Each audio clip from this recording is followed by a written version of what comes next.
everyone, I'm Brooke and today we're going to be making some polymer clay coasters. So I've made a couple here for you to have a look at. These are my polymer clay coasters and I've done them in a bit of a grey, pink and white, so it looks a little bit like marble. And on the edges I've painted them nice and gold. And we've also done a bit of a gloss varnish on it to make it nice and bright and shiny. And if you're not sure about making the coasters, you can also make a very similar design, but slightly different in a trinket dish. So you can pop your jewellery or your keys or little trinkets into that little dish. And it's a really similar make, we just bake it in the oven slightly differently. So we'll get to that a little bit later. So first, let's start to make the recipe for our coasters. So here I've got some polymer clay and they usually come in packs and they're sort of separated into these pieces. And to make each coaster, I had used 4 of these slices. So I'm going to use a blade today, a Stanley knife. So you might want to use a grown-up to help you with this bit. And slicing some pieces off. So I'm going to use 1 teal, 1 grey, and 2 white pieces today. Okay, now once you've got your recipe for each of your coasters, you'd want to make that sort of 4 times. So you remember what colours you used and how much of it you've used as well. So to get the design of the marbling through here, we're going to start to break off some of our polymer clay, warm it up a little bit in our fingers, and make it into some long pieces of almost like a spaghetti style. So nice and long. It doesn't need to be even. And then grabbing another colour and rolling that one out as well. Now the different designs that you do, you can have different thicknesses. So for this one I've got fairly even amounts of the same of each colour, but you could do more white or you could do more teal, and that's going to kind of show you how much colour is going to be in that grain of the design.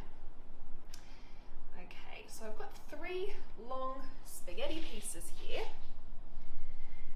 and then I'm going to twist them around, kind of like a candy cane. Alright, so once they're twisted around, you're going to roll them out again. And as you can see, the colours are starting to combine. So then you grab it and twist and roll. And that really mixes those colours together for the marbling effect. So twisting and rolling. Now I've done a few a little bit earlier because it does take time to roll, and I'll show you what I do with those. Okay, so these are the 3 pieces that I've created from the 4 pieces of polymer clay over here before. Now this one I've twisted and rolled a few times, so it becomes almost like a finer kind of grain through here. And these ones, as you can see, I haven't twisted quite as much, so you can see a more striking vein of the pretend stone in here.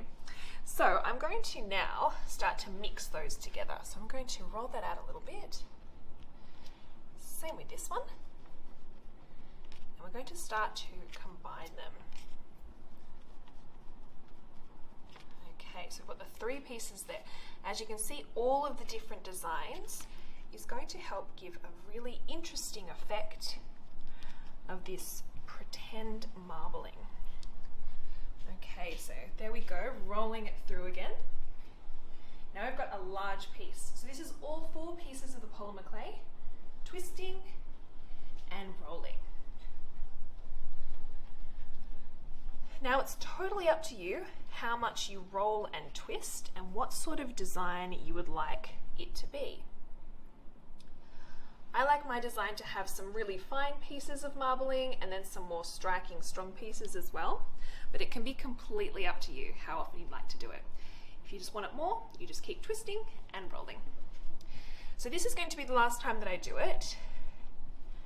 And I want them to be quite tight, the rolls, so there's not too many lines of where they were all joined before, okay? Now I'm going to sort of start to press it out a little bit. And I'm going to wrap it in a bit of a scroll. The reason why I'm wrapping it in a scroll is to make sure I keep this nice circular shape like I have on this one. And that's just going to help you keep the circle and also the design of our nice swirly marbling. Okay, so as you can see, the swirl has gone all around here. Now I'm going to start to press it together and a little bit flatter until we get our shape that we want. Now we don't want it too thick, of course, because it will be a little bit difficult to bake in the oven if it's too thick. So you want to just keep pulling it and squishing it until it gets to about this size, the size of a coaster. So pulling and squishing, just like that. And if you sort of just pinch it, it will really help make those edges in there kind of stick a little bit. Great, now that's starting to get the right shape and the right thickness, so not too thick, only probably 2 millimeters thick. There we go. Now, once you have got your shape that you love and the thickness correct, you're going to pop that one in the oven, just flat like this. And you want to put it in the oven for this size, about 2 millimeters. You put it in there for about 15 minutes on 120 degrees Celsius. So that's how you would pop that in the oven. Now, if you wanted to create the ring dish, so this shape that we've created before, you would grab some of your baking paper, scrunch it into a bit of a ball, okay, another piece of baking paper. Now this is just A4 paper, but you would be using baking paper. And you would pop it over and lay it over the piece of baking paper. So you can kind of pinch it and mold it into a dish shape. Okay, and then you would leave it just like this and pop it in the oven again for 120 degrees Celsius for 15 minutes to get this shape. Now once they are out of the oven, again, here's one that I've prepared earlier. This is out of the oven and it's now been baked, so it's quite hard, but it's still a little bit malleable, but it's quite nice and hard. So now we are going to give it a bit of a sand with some sandpaper to just take out any of the, you might have some fingerprints or a couple of little bits and pieces that you want to get out of it. So you just give it a bit of sand with some sandpaper.